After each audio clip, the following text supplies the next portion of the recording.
ভারতবর্ষ যখন স্বাধীন হয় তখন বিজেপি ছিল না। ভারতবর্ষ যখন স্বাধীন হয় তখন বিজেপি ছিল না। তখন বিজেপির ঠাকুরদা যারা ছিল আরএসএস জনসংঘ, তারা ইংরেজদের তথা ব্রিটিশদের দালালি করত। তখন বিজেপির ঠাকুরদা যারা ছিল আরএসএস জনসংঘ, তারা ব্রিটিশের দালালি করত। একটা জিনিস আপনারা ভেবেছেন, স্বাধীনতার আগে যখন ইংরেজরা ভারতে শাসন করত, তখন যদি এই আরএসএস ইংরেজদের দালালিটা না করত, তাহলে ভারতবর্ষ আরও আগে স্বাধীনতা অর্জন করত এই ইংরেজদের কাছ থেকে। কিন্তু করেনি।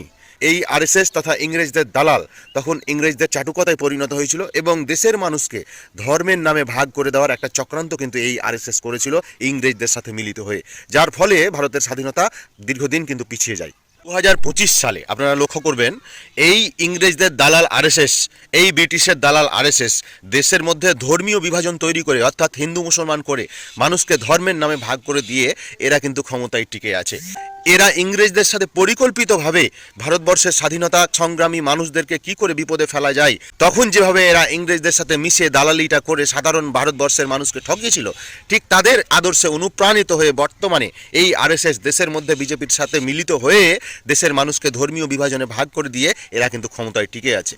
না হলে দেখুন বর্তমানে দেশের অবস্থা, সব জায়গাতেই ধর্ম নিয়ে রাজনীতি, সব জায়গাতেই জাতপাত নিয়ে রাজনীতি, সব জায়গাতেই হিন্দু মুসলমান নিয়ে রাজনীতি। এরা উন্নয়নের কথা বলে না, এরা শুধু ধর্মের কথা বলে। এরা ধর্মের নামে মানুষকে বিভাজন করতে পারে, এরা ধর্মের সুসুর দিয়ে মানুষকে লড়িয়ে দিতে পারে, আর সেই লড়িয়ে দেওয়ার পর এরা নিজের ক্ষমতায় টিকে থাকলেই হলো। মানুষের কি হলো না হলো এদের কোনো ঘুরক্ষেপ নেই, মানুষের কি হচ্ছে না হচ্ছে এদের কোনো দায়িত্ব নেই। মানুষ মরুক বাঁচুক, এরা একবারও ঘুরে দেখবে না, যা পরিস্থিতি বর্তমানে আজকে ভারতের। দেশের প্রধানমন্ত্রী নরেন্দ্র মোদী 2014 সালে বড় বড় ভাষণ দিয়ে ক্ষমতায় এসেছিল।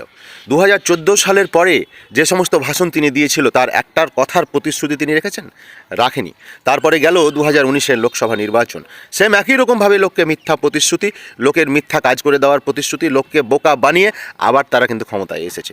2019-এর লোকসভার পরে আবার 2024-এর লোকসভা, 2024-এর লোকসভাতে মানুষ কিন্তু সজাগ হয়েছিল, কিন্তু ভোট চুরির কারণে তারা আবার ক্ষমতায় কিন্তু বসে যায়। এবার আপনারা দেখুন 2024 সালের পরে কি শুরু করেছে সারা দেশে, আবার হিন্দু মুসলমান রাজনীতি, আবার দেশকে হিন্দু রাষ্ট্র করার প্রতিশ্রুতি, আবার দেশের মধ্যে হিন্দু মুসলমানকে লড়িয়ে দিয়ে ধর্মীয় বিভাজন তৈরি করে দিয়ে বলছে আমাদের লক্ষ্য হিন্দু রাষ্ট্র আমরা তৈরি করব। আরে ভাই, দেশের মানুষ মরে যাচ্ছে, দেশের মানুষ না খেতে পেয়ে মরে যাচ্ছে, দেশের মানুষ দিনের দিন গরিব হয়ে যাচ্ছে, প্রতিনিয়ত দ্রব্যমূল্যের দাম বেড়ে চলেছে প্রতিটা জিনিসের, এই দিকে কোনো ঘুরক্ষেপ এদের নেই। তাতে এরা তাদের কোটিপতি বন্ধুদের মানুষের কাছ থেকে লুটা ট্যাক্সের টাকা, জিএসটির টাকা কিভাবে কোটিপতি বন্ধুদের পাইয়ে সুযোগ করে দিতে হবে, এটাই করে চলেছে এরা। 2024-এর লোকসভা নির্বাচনের পরে দেশে যে কটা ইলেকশন হয়েছে, নির্বাচন হয়েছে, সব নির্বাচনগুলোতে এত পরিমাণে এরা ভোট চুরি করেছে, তা কিন্তু বিহারের নির্বাচনে মানুষ কিন্তু সুস্পষ্টভাবে বুঝে গেছে। বিহারের নির্বাচনে যে পরিমাণে ভোট চুরি করেছে এরা, তাতে সারা দেশের মধ্যে কিন্তু ভোট চুরির খেলাটা ধরে ফেলেছে সাধারণ মানুষ।